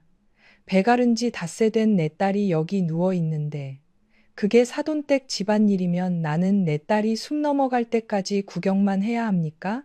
은채는 작게 불렀다. 엄마. 정수는 딸을 바라보는 순간 눈시울이 붉어졌다. 딸의 얼굴은 종이처럼 창백했고 입술은 말라 있었다. 정수는 달려가 딸을 끌어안고 싶었지만 배가 아플까봐 어깨에 손만 얹었다. 은채는 다시 재환을 바라보았다. 나를 버리는 건 당신 마음이야. 나는 붙잡지 않을게. 그런데 하은이는 건드리지 마. 이 아이는 태어나자마자 죄인이 될 이유가 없어. 광선 치료기 안에서 하은이가 작은 울음을 터뜨렸다. 은채는 본능적으로 몸을 움직였지만 배가 찢어질 듯 아파 얼굴이 하얗게 아이가 태어난 지 닷새째 되던 날 백은채는 부산대학교 병원 산부인과 병동 창가 쪽 침대에 기대어 앉아 있었다. 복부를 가른 수술 자국은 아직 제대로 아물지 않아 몸을 조금만 비틀어도 속살 깊은 곳에서 바늘이 잡아당기는 듯한 통증이 올라왔다. 창밖으로는 겨울비가 가늘게 내리고 있었다. 부산 서구 아미동의 병원 건물 사이로 흐린 하늘이 내려앉아 있었고 젖은 유리창에는 빗물이 길게 흘러내렸다. 병실 안에는 소독약 냄새와 따뜻하지도 차갑지도 않은 병원 공기가 고여 있었다. 은채의 딸 하은이는 작은 신생아용 광선 치료기 안에 누워 있었다. 황달 수치가 조금 높다고 했다. 간호사는 엄마 마음은 알지만 정해진 시간만큼 빛을 쬐어야 한다고 했다. 은채는 아이를 안아 올리고 싶어 손끝이 저렸지만 유리처럼 투명한 덮개 너머로 작은 얼굴만 바라볼 수밖에 없었다. 하은이는 세상에 나온 지 며칠밖에 되지 않은 아기답게 손가락을 오므린 채 가끔 입술을 삐죽였다. 울음소리도 아주 작았다. 제대로 울림조차 없는 듯한 그 소리를 들을 때마다 은채의 가슴은 무너졌다. 남편 서재환은 출산 후 병실에 2번밖에 오지 않았다. 첫날에는 입원 서류에 보호자 서명을 하러 왔다. 둘째 날에는 담당 의사에게 몇 가지를 묻고는 곧바로 나갔다. 은채는 처음에는 스스로를 달랬다. 해운대구 우동에 있는 재환의 회사가 요즘 어렵다고 했다. 납품 문제도 있고 거래처와 정산 문제도 있다고 들었다. 남자들은 원래 산후조리가 얼마나 힘든지 모를 수도 있다고 생각했다. 아내가 배를 갈라 아이를 낳았다는 말의 무게를 모를 수도 있다고 그렇게 이해하려 했다. 그러나 이해도 기다림이 쌓이면 상처가 된다. 은채는 재환이 병실 문을 열고 들어와 고생했어 한마디만 해주기를 기다렸다. 아이를 한번 제대로 바라보고 우리 딸 작다라고 말해주기를 기다렸다. 아내의 어깨에 손을 올리고 미안해 내가 너무 늦었지 라고 말해주기를 기다렸다.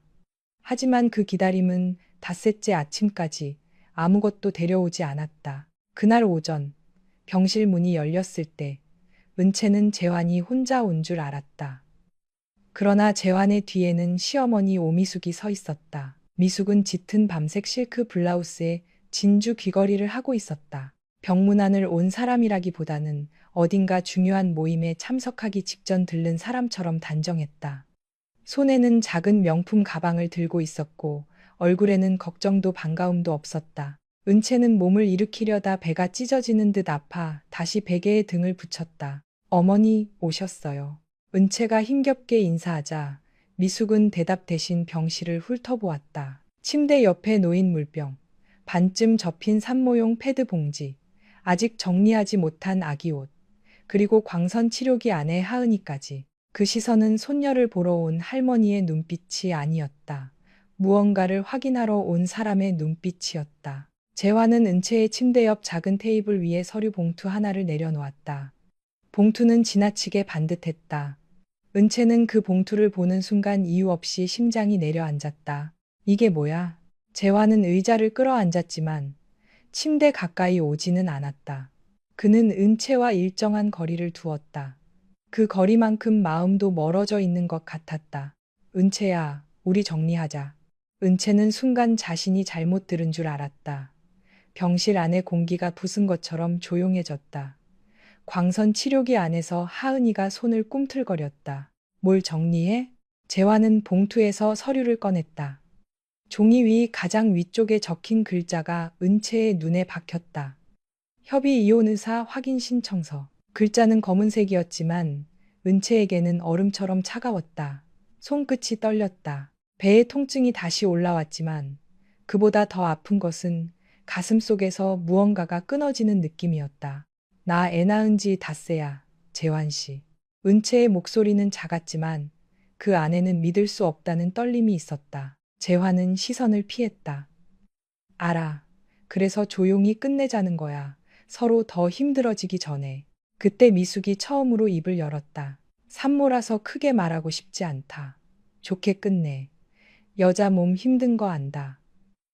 그런데 그걸로 남자를 붙잡을 수 있는 건 아니야. 은채는 미숙을 바라보았다. 이 사람이 정말 방금 그런 말을 한 걸까? 손녀가 바로 옆에서 광선 치료를 받고 있는데 며느리가 배를 가르고 누운 병실에서 저런 말을 할 수 있는 걸까? 은채는 시어머니가 자신을 좋아하지 않는다는 것을 알고 있었다.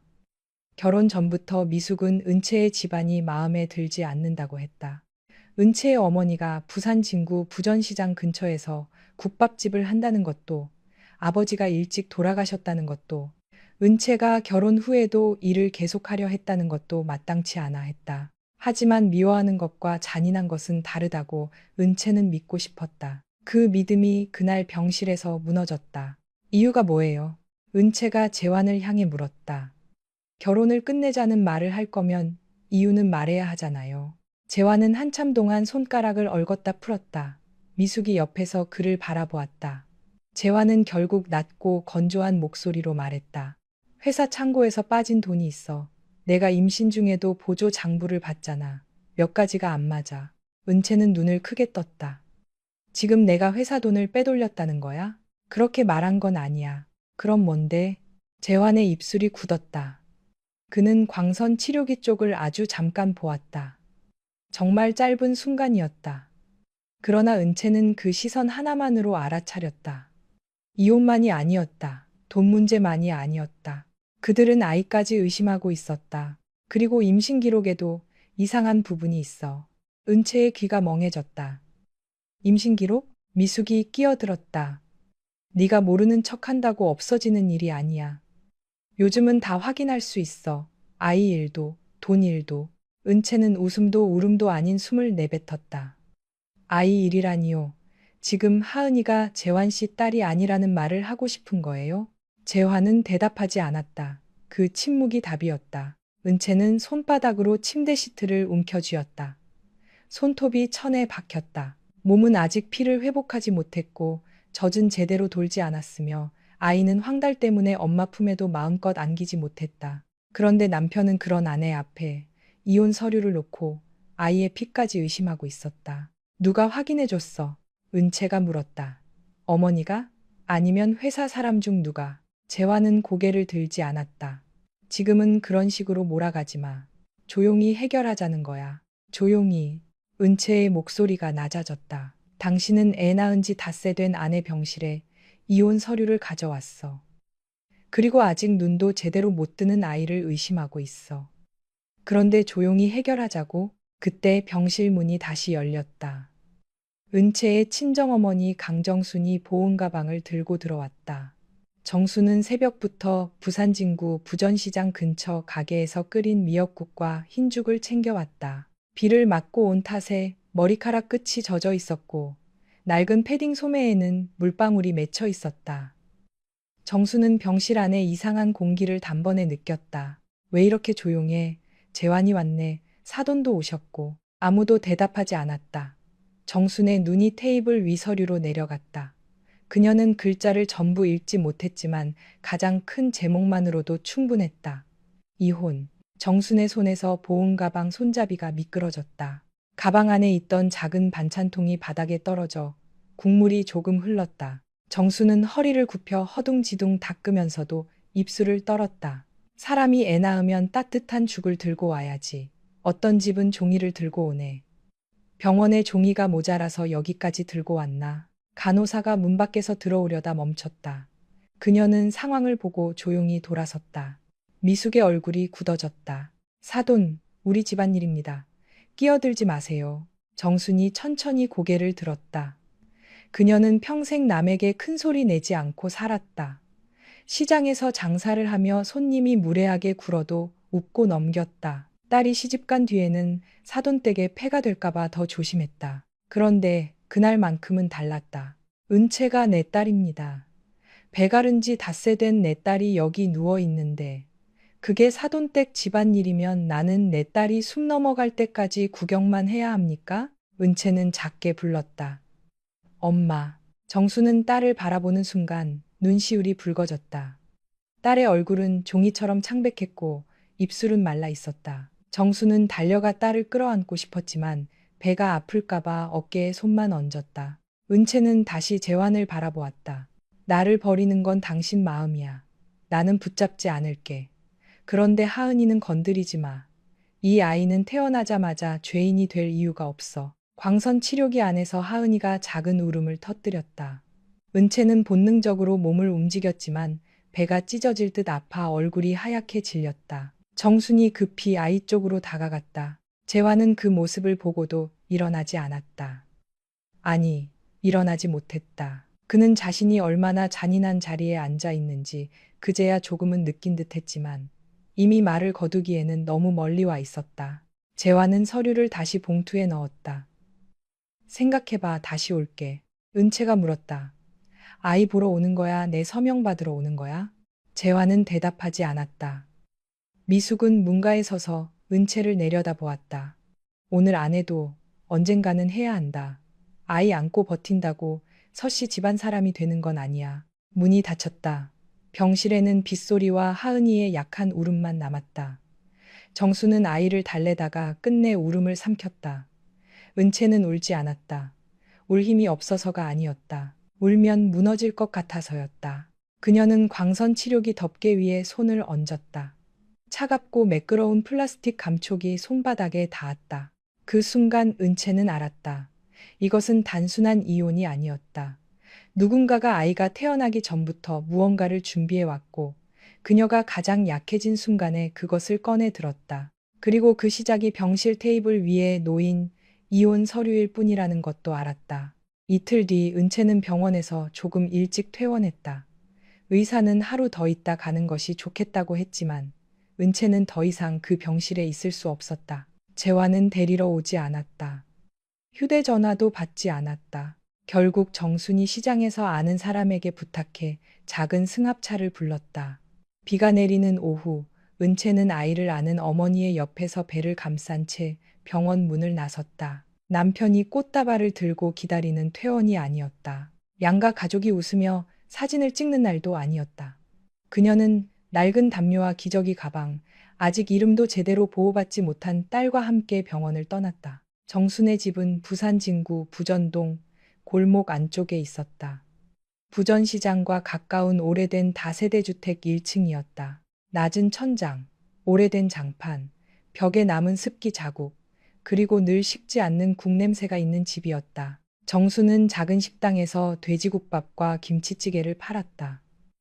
은채는 결혼하던 날 이 집을 떠났었다. 그때 정수는 딸이 좋은 집에 가서 고생하지 않기를 바라며 웃으면서도 몰래 울었다.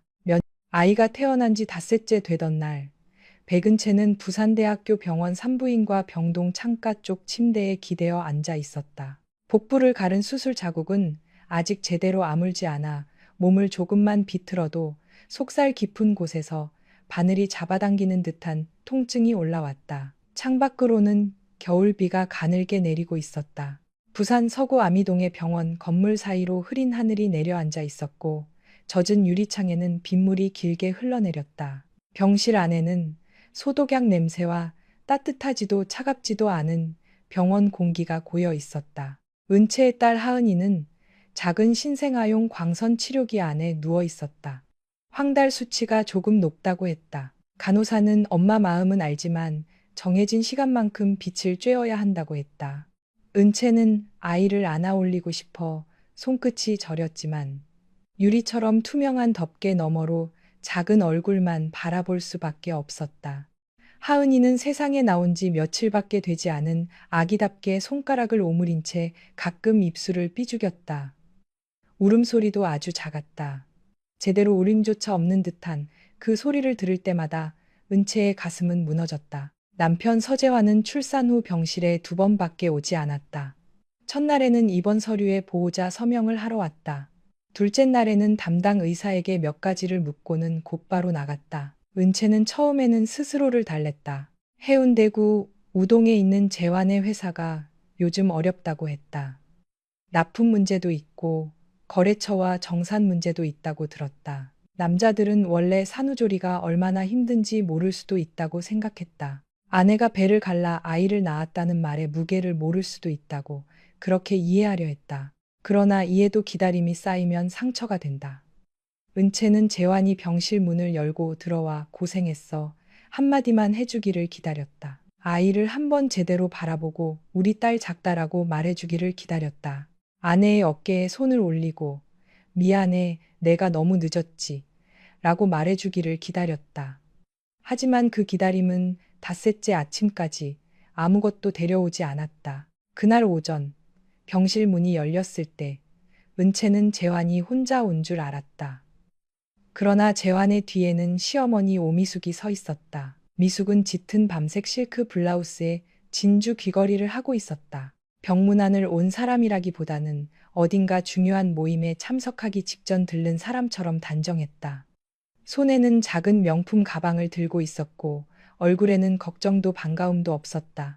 은채는 몸을 일으키려다 배가 찢어지는 듯 아파 다시 베개에 등을 붙였다. 어머니 오셨어요.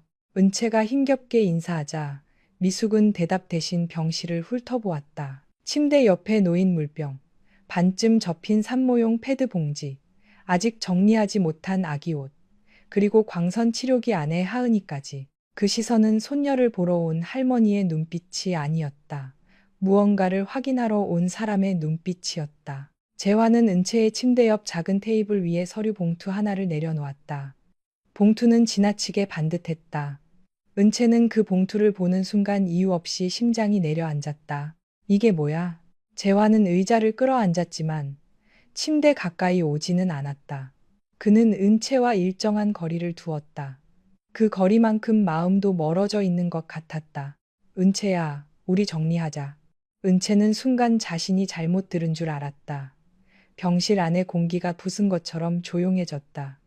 광선 치료기 안에서 하은이가 손을 꿈틀거렸다. 뭘 정리해? 재환은 봉투에서 서류를 꺼냈다. 종이 위 가장 위쪽에 적힌 글자가 은채의 눈에 박혔다. 협의 이혼 의사 확인 신청서. 글자는 검은색이었지만 은채에게는 얼음처럼 차가웠다. 손끝이 떨렸다. 배의 통증이 다시 올라왔지만 그보다 더 아픈 것은 가슴 속에서 무언가가 끊어지는 느낌이었다.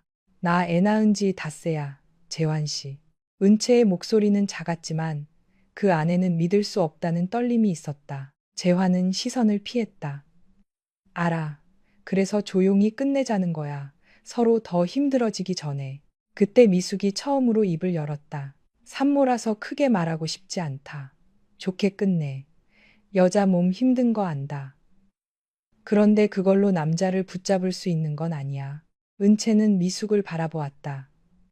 이 사람이 정말 방금 그런 말을 한 걸까? 손녀가 바로 옆에서 광선 치료를 받고 있는데 며느리가 배를 가르고 누운 병실에서 저런 말을 할 수 있는 걸까? 은채는 시어머니가 자신을 좋아하지 않는다는 것을 알고 있었다. 결혼 전부터 미숙은 은채의 집안이 마음에 들지 않는다고 했다. 은채의 어머니가 부산 진구 부전시장 근처에서 국밥집을 한다는 것도, 아버지가 일찍 돌아가셨다는 것도, 은채가 결혼 후에도 일을 계속하려 했다는 것도 마땅치 않아 했다. 하지만 미워하는 것과 잔인한 것은 다르다고 은채는 믿고 싶었다. 그 믿음이 그날 병실에서 무너졌다. 이유가 뭐예요? 은채가 재환을 향해 물었다. 결혼을 끝내자는 말을 할 거면 이유는 말해야 하잖아요. 재환은 한참 동안 손가락을 얽었다 풀었다. 미숙이 옆에서 그를 바라보았다. 재환은 결국 낮고 건조한 목소리로 말했다. 회사 창고에서 빠진 돈이 있어. 내가 임신 중에도 보조 장부를 봤잖아. 몇 가지가 안 맞아. 은채는 눈을 크게 떴다. 지금 내가 회사 돈을 빼돌렸다는 거야? 그렇게 말한 건 아니야. 그럼 뭔데? 재환의 입술이 굳었다. 그는 광선 치료기 쪽을 아주 잠깐 보았다. 정말 짧은 순간이었다. 그러나 은채는 그 시선 하나만으로 알아차렸다. 이혼만이 아니었다. 돈 문제만이 아니었다. 그들은 아이까지 의심하고 있었다. 그리고 임신 기록에도 이상한 부분이 있어. 은채의 귀가 멍해졌다. 임신 기록? 미숙이 끼어들었다. 네가 모르는 척한다고 없어지는 일이 아니야. 요즘은 다 확인할 수 있어. 아이 일도, 돈 일도. 은채는 웃음도 울음도 아닌 숨을 내뱉었다. 아이 일이라니요. 지금 하은이가 재환 씨 딸이 아니라는 말을 하고 싶은 거예요? 재환은 대답하지 않았다. 그 침묵이 답이었다. 은채는 손바닥으로 침대 시트를 움켜쥐었다. 손톱이 천에 박혔다. 몸은 아직 피를 회복하지 못했고 젖은 제대로 돌지 않았으며 아이는 황달 때문에 엄마 품에도 마음껏 안기지 못했다. 그런데 남편은 그런 아내 앞에 이혼 서류를 놓고 아이의 피까지 의심하고 있었다. 누가 확인해줬어? 은채가 물었다. 어머니가? 아니면 회사 사람 중 누가? 재환은 고개를 들지 않았다. 지금은 그런 식으로 몰아가지 마. 조용히 해결하자는 거야. 조용히. 은채의 목소리가 낮아졌다. 당신은 애 낳은 지 닷새 된 아내 병실에 이혼 서류를 가져왔어. 그리고 아직 눈도 제대로 못 뜨는 아이를 의심하고 있어. 그런데 조용히 해결하자고. 그때 병실 문이 다시 열렸다. 은채의 친정어머니 강정순이 보온 가방을 들고 들어왔다. 정수는 새벽부터 부산 진구 부전시장 근처 가게에서 끓인 미역국과 흰죽을 챙겨왔다. 비를 맞고 온 탓에 머리카락 끝이 젖어 있었고 낡은 패딩 소매에는 물방울이 맺혀 있었다. 정수는 병실 안에 이상한 공기를 단번에 느꼈다.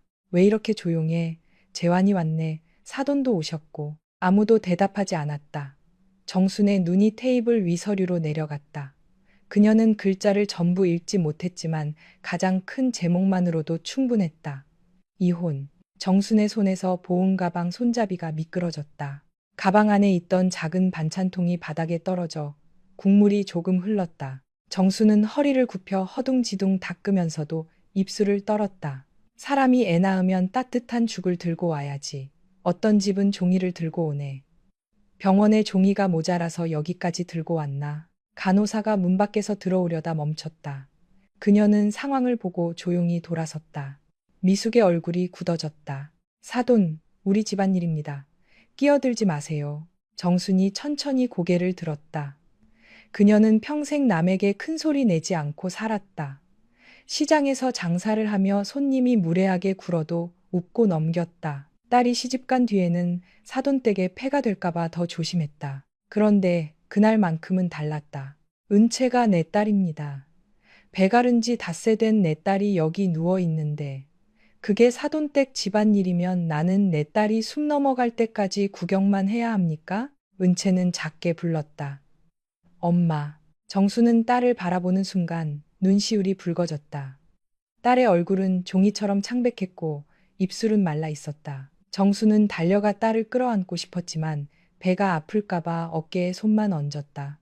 은채는 다시 재환을 바라보았다. 나를 버리는 건 당신 마음이야. 나는 붙잡지 않을게. 그런데 하은이는 건드리지 마. 이 아이는 태어나자마자 죄인이 될 이유가 없어. 광선 치료기 안에서 하은이가 작은 울음을 터뜨렸다. 은채는 본능적으로 몸을 움직였지만 배가 찢어질 듯 아파 얼굴이 하얗게 질렸다. 정순이 급히 아이 쪽으로 다가갔다. 재환은 그 모습을 보고도 일어나지 않았다. 아니, 일어나지 못했다. 그는 자신이 얼마나 잔인한 자리에 앉아 있는지 그제야 조금은 느낀 듯 했지만 이미 말을 거두기에는 너무 멀리 와 있었다. 재환은 서류를 다시 봉투에 넣었다. 생각해봐, 다시 올게. 은채가 물었다. 아이 보러 오는 거야? 내 서명 받으러 오는 거야? 재환은 대답하지 않았다. 미숙은 문가에 서서 은채를 내려다보았다. 오늘 안 해도 언젠가는 해야 한다. 아이 안고 버틴다고 서씨 집안 사람이 되는 건 아니야. 문이 닫혔다. 병실에는 빗소리와 하은이의 약한 울음만 남았다. 정수는 아이를 달래다가 끝내 울음을 삼켰다. 은채는 울지 않았다. 울 힘이 없어서가 아니었다. 울면 무너질 것 같아서였다. 그녀는 광선 치료기 덮개 위에 손을 얹었다. 차갑고 매끄러운 플라스틱 감촉이 손바닥에 닿았다. 그 순간 은채는 알았다. 이것은 단순한 이혼이 아니었다. 누군가가 아이가 태어나기 전부터 무언가를 준비해 왔고 그녀가 가장 약해진 순간에 그것을 꺼내 들었다. 그리고 그 시작이 병실 테이블 위에 놓인 이혼 서류일 뿐이라는 것도 알았다. 이틀 뒤 은채는 병원에서 조금 일찍 퇴원했다. 의사는 하루 더 있다 가는 것이 좋겠다고 했지만 은채는 더 이상 그 병실에 있을 수 없었다. 재환은 데리러 오지 않았다. 휴대전화도 받지 않았다. 결국 정순이 시장에서 아는 사람에게 부탁해 작은 승합차를 불렀다. 비가 내리는 오후, 은채는 아이를 아는 어머니의 옆에서 배를 감싼 채 병원 문을 나섰다. 남편이 꽃다발을 들고 기다리는 퇴원이 아니었다. 양가 가족이 웃으며 사진을 찍는 날도 아니었다. 그녀는 낡은 담요와 기저귀 가방, 아직 이름도 제대로 보호받지 못한 딸과 함께 병원을 떠났다. 정순의 집은 부산 진구 부전동 골목 안쪽에 있었다. 부전시장과 가까운 오래된 다세대 주택 1층이었다. 낮은 천장, 오래된 장판, 벽에 남은 습기 자국, 그리고 늘 식지 않는 국냄새가 있는 집이었다. 정수는 작은 식당에서 돼지국밥과 김치찌개를 팔았다. 은채는 결혼하던 날 이 집을 떠났었다. 그때 정수는 딸이 좋은 집에 가서 고생하지 않기를 바라며 웃으면서도 몰래 울었다. 몇 년 뒤 은채는 다시 그 집으로 돌아왔다. 신부가 아니라 산모로, 아내가 아니라 버림받은 사람으로, 그리고 품에는 작은 딸 하나를 안은 채로 정수는 하은이를 작은 이불 위에 눕히고 은채를 방으로 데려갔다. 움직이지 마. 엄마가 죽 데워 올게. 우리 집 좁아도 너희 둘 누울 자리는 있어. 은채는 그 말을 듣는 순간 눈물이 고였다. 시댁의 넓은 아파트에는 그녀가 누울 마음의 자리 하나 없었는데 이 낡고 좁은 집에는 숨 쉴 자리가 있었다. 그날 저녁 재환의 회사 직원이라는 남자가 큰 비닐 가방 하나를 들고 찾아왔다. 그는 난처한 얼굴로 말했다. 사모님께서 보내라고 하셨습니다. 개인 물건만 먼저 챙겼다고 하셨어요. 정수는 가방을 받아들고 얼굴을 굳혔다. 사모님이라면 오미숙 씨 말하는 거죠? 우리 딸 신분증이랑 산모 수첩은요? 병원 서류는요? 직원은 고개를 숙였다. 그건 확인할 게 있어서 댁에서 보관하신다고. 은채는 방 안에서 그 말을 들었다. 아이가 태어난 지 닷새째 되던 날, 백은채는 부산대학교 병원 산부인과 병동 창가 쪽 침대에 기대어 앉아 있었다. 복부를 가른 수술 자국은 아직 제대로 아물지 않아 몸을 조금만 비틀어도 속살 깊은 곳에서 바늘이 잡아당기는 듯한 통증이 올라왔다. 창밖으로는 겨울비가 가늘게 내리고 있었다. 부산 서구 아미동의 병원 건물 사이로 흐린 하늘이 내려앉아 있었고 젖은 유리창에는 빗물이 길게 흘러내렸다. 병실 안에는 소독약 냄새와 따뜻하지도 차갑지도 않은 병원 공기가 고여 있었다. 은채의 딸 하은이는 작은 신생아용 광선 치료기 안에 누워 있었다. 황달 수치가 조금 높다고 했다. 간호사는 엄마 마음은 알지만 정해진 시간만큼 빛을 쬐어야 한다고 했다. 은채는 아이를 안아 올리고 싶어 손끝이 저렸지만 유리처럼 투명한 덮개 너머로 작은 얼굴만 바라볼 수밖에 없었다. 하은이는 세상에 나온 지 며칠밖에 되지 않은 아이가 태어난 지 닷새째 되던 날 백은채는 부산대학교 병원 산부인과 병동 창가 쪽 침대에 기대어 앉아 있었다. 복부를 가른 수술 자국은 아직 제대로 아물지 않아 몸을 조금만 비틀어도 속살 깊은 곳에서 바늘이 잡아당기는 듯한 통증이 올라왔다. 창밖으로는 겨울비가 가늘게 내리고 있었다. 부산 서구 아미동의 병원 건물 사이로 흐린 하늘이 내려앉아 있었고 젖은 유리창에는 빗물이 길게 흘러내렸다. 병실 안에는 소독약 냄새와 따뜻하지도 차갑지도 않은 병원 공기가 고여 있었다. 은채의 딸 하은이는 작은 신생아용 광선 치료기 안에 누워 있었다. 황달 수치가 조금 높다고 했다. 간호사는 엄마 마음은 알지만 정해진 시간만큼 빛을 쬐어야 한다고 했다. 은채는 아이를 안아 올리고 싶어 손끝이 저렸지만 유리처럼 투명한 덮개 너머로 작은 얼굴만 바라볼 수밖에 없었다. 하은이는 세상에 나온 지 며칠밖에 되지 않은 아기답게 손가락을 오므린 채 가끔 입술을 삐죽였다. 울음소리도 아주 작았다. 제대로 울림조차 없는 듯한 그 소리를 들을 때마다 은채의 가슴은 무너졌다. 남편 서재환은 출산 후 병실에 2번밖에 오지 않았다. 첫날에는 입원 서류에 보호자 서명을 하러 왔다. 둘째 날에는 담당 의사에게 몇 가지를 묻고는 곧바로 나갔다. 은채는 처음에는 스스로를 달랬다. 해운대구 우동에 있는 재환의 회사가 요즘 어렵다고 했다. 납품 문제도 있고 거래처와 정산 문제도 있다고 들었다. 남자들은 원래 산후조리가 얼마나 힘든지 모를 수도 있다고 생각했다. 아내가 배를 갈라 아이를 낳았다는 말의 무게를 모를 수도 있다고 그렇게 이해하려 했다. 그러나 이해도 기다림이 쌓이면 상처가 된다. 은채는 재환이 병실 문을 열고 들어와 고생했어 한마디만 해주기를 기다렸다. 아이를 한번 제대로 바라보고 우리 딸 작다라고 말해주기를 기다렸다. 아내의 어깨에 손을 올리고 미안해 내가 너무 늦었지 라고 말해주기를 기다렸다. 하지만 그 기다림은 닷새째 아침까지 아무것도 데려오지 않았다. 그날 오전 병실 문이 열렸을 때 은채는 재환이 혼자 온 줄 알았다. 그러나 재환의 뒤에는 시어머니 오미숙이 서 있었다. 미숙은 짙은 밤색 실크 블라우스에 진주 귀걸이를 하고 있었다. 병문안을 온 사람이라기보다는 어딘가 중요한 모임에 참석하기 직전 들른 사람처럼 단정했다. 손에는 작은 명품 가방을 들고 있었고 얼굴에는 걱정도 반가움도 없었다. 은채는 몸을 일으키려다 배가 찢어지는 듯 아파 다시 베개에 등을 붙였다. 어머니 오셨어요.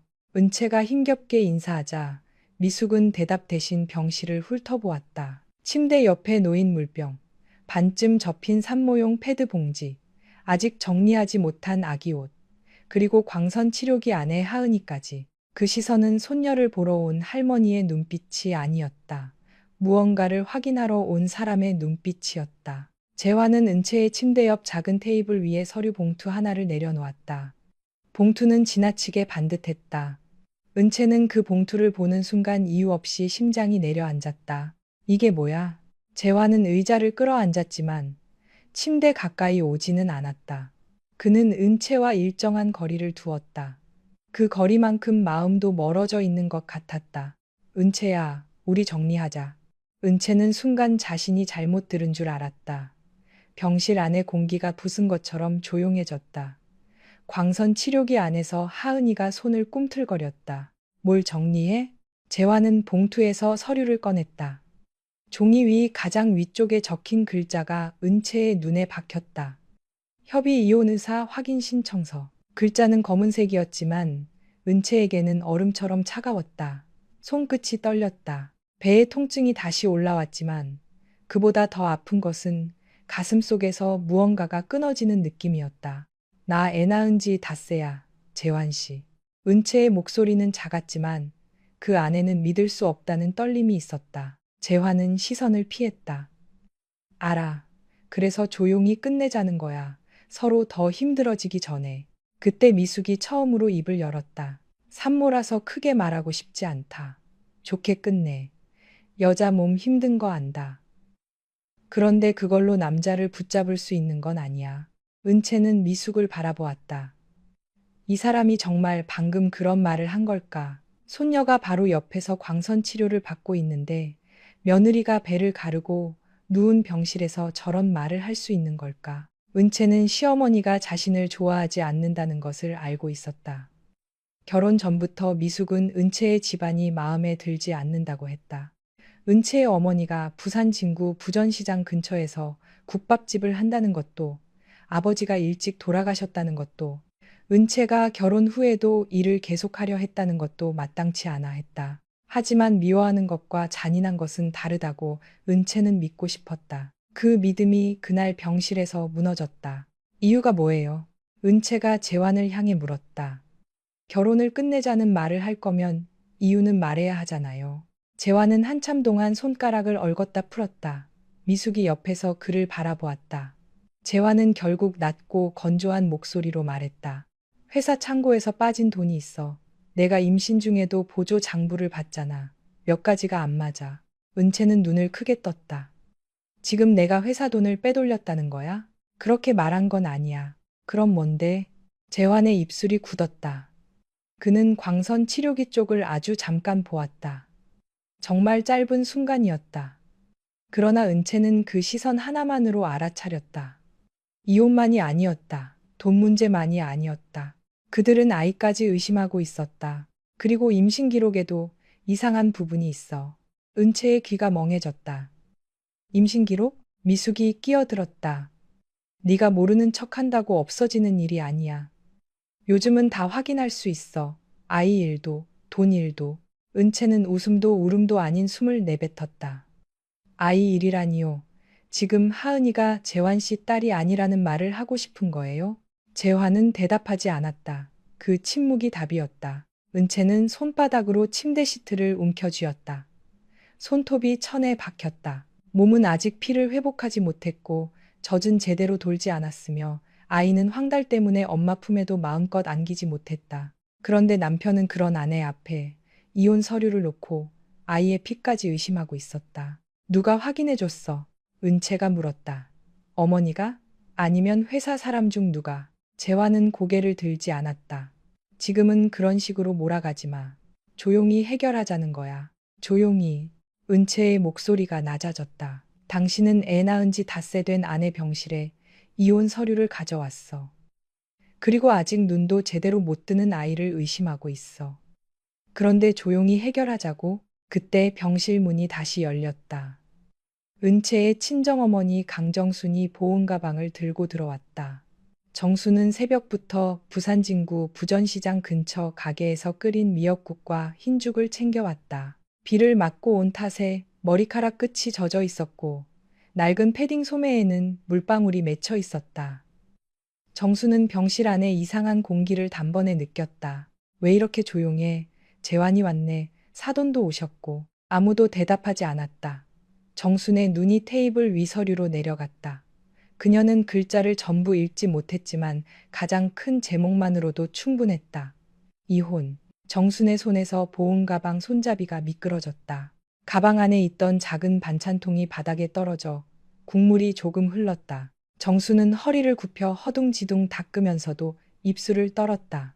사람이 애 낳으면 따뜻한 죽을 들고 와야지. 어떤 집은 종이를 들고 오네. 병원에 종이가 모자라서 여기까지 들고 왔나. 간호사가 문 밖에서 들어오려다 멈췄다. 그녀는 상황을 보고 조용히 돌아섰다.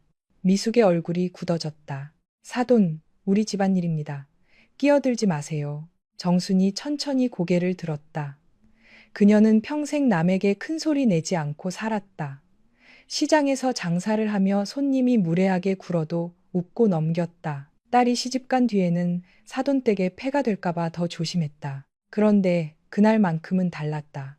은채가 내 딸입니다. 배가른 지 닷새 된 내 딸이 여기 누워 있는데 그게 사돈댁 집안일이면 나는 내 딸이 숨 넘어갈 때까지 구경만 해야 합니까? 은채는 작게 불렀다. 엄마. 정수는 딸을 바라보는 순간 눈시울이 붉어졌다. 딸의 얼굴은 종이처럼 창백했고 입술은 말라 있었다. 정수는 달려가 딸을 끌어안고 싶었지만 배가 아플까봐 어깨에 손만 얹었다. 은채는 다시 재환을 바라보았다. 나를 버리는 건 당신 마음이야. 나는 붙잡지 않을게.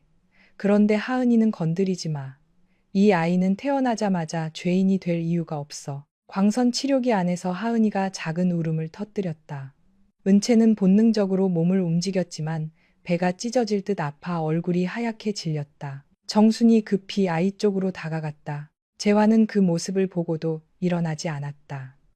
아니, 일어나지 못했다. 그는 자신이 얼마나 잔인한 자리에 앉아 있는지 그제야 조금은 느낀 듯 했지만 이미 말을 거두기에는 너무 멀리 와 있었다. 재환은 서류를 다시 봉투에 넣었다. 생각해봐, 다시 올게. 은채가 물었다. 아이 보러 오는 거야? 내 서명 받으러 오는 거야? 재환은 대답하지 않았다. 미숙은 문가에 서서 은채를 내려다보았다. 오늘 안 해도 언젠가는 해야 한다. 아이 안고 버틴다고 서씨 집안 사람이 되는 건 아니야. 문이 닫혔다. 병실에는 빗소리와 하은이의 약한 울음만 남았다. 정수는 아이를 달래다가 끝내 울음을 삼켰다. 은채는 울지 않았다. 울 힘이 없어서가 아니었다. 울면 무너질 것 같아서였다. 그녀는 광선 치료기 덮개 위에 손을 얹었다. 차갑고 매끄러운 플라스틱 감촉이 손바닥에 닿았다. 그 순간 은채는 알았다. 이것은 단순한 이혼이 아니었다. 누군가가 아이가 태어나기 전부터 무언가를 준비해왔고 그녀가 가장 약해진 순간에 그것을 꺼내 들었다. 그리고 그 시작이 병실 테이블 위에 놓인 이혼 서류일 뿐이라는 것도 알았다. 이틀 뒤 은채는 병원에서 조금 일찍 퇴원했다. 의사는 하루 더 있다 가는 것이 좋겠다고 했지만 은채는 더 이상 그 병실에 있을 수 없었다. 재환은 데리러 오지 않았다. 휴대전화도 받지 않았다. 결국 정순이 시장에서 아는 사람에게 부탁해 작은 승합차를 불렀다. 비가 내리는 오후, 은채는 아이를 아는 어머니의 옆에서 배를 감싼 채 병원 문을 나섰다. 남편이 꽃다발을 들고 기다리는 퇴원이 아니었다. 양가 가족이 웃으며 사진을 찍는 날도 아니었다. 그녀는 낡은 담요와 기저귀 가방, 아직 이름도 제대로 보호받지 못한 딸과 함께 병원을 떠났다. 정순의 집은 부산 진구 부전동 골목 안쪽에 있었다. 부전시장과 가까운 오래된 다세대 주택 1층이었다. 낮은 천장, 오래된 장판, 벽에 남은 습기 자국, 그리고 늘 식지 않는 국냄새가 있는 집이었다. 정수는 작은 식당에서 돼지국밥과 김치찌개를 팔았다.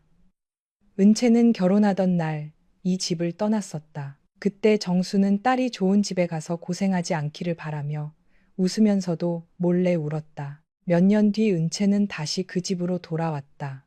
신부가 아니라 산모로, 아내가 아니라 버림받은 사람으로, 그리고 품에는 작은 딸 하나를 안은 채로 정수는 하은이를 작은 이불 위에 눕히고 은채를 방으로 데려갔다. 움직이지 마. 엄마가 죽 데워올게. 우리 집 좁아도 너희 둘 누울 자리는 있어. 은채는 그 말을 듣는 순간 눈물이 고였다. 시댁의 넓은 아파트에는 그녀가 누울 마음의 자리 하나 없었는데 이 낡고 좁은 집에는 숨쉴 자리가 있었다. 그날 저녁, 재환의 회사 직원이라는 남자가 큰 비닐 가방 하나를 들고 찾아왔다. 그는 난처한 얼굴로 말했다. 사모님께서 보내라고 하셨습니다.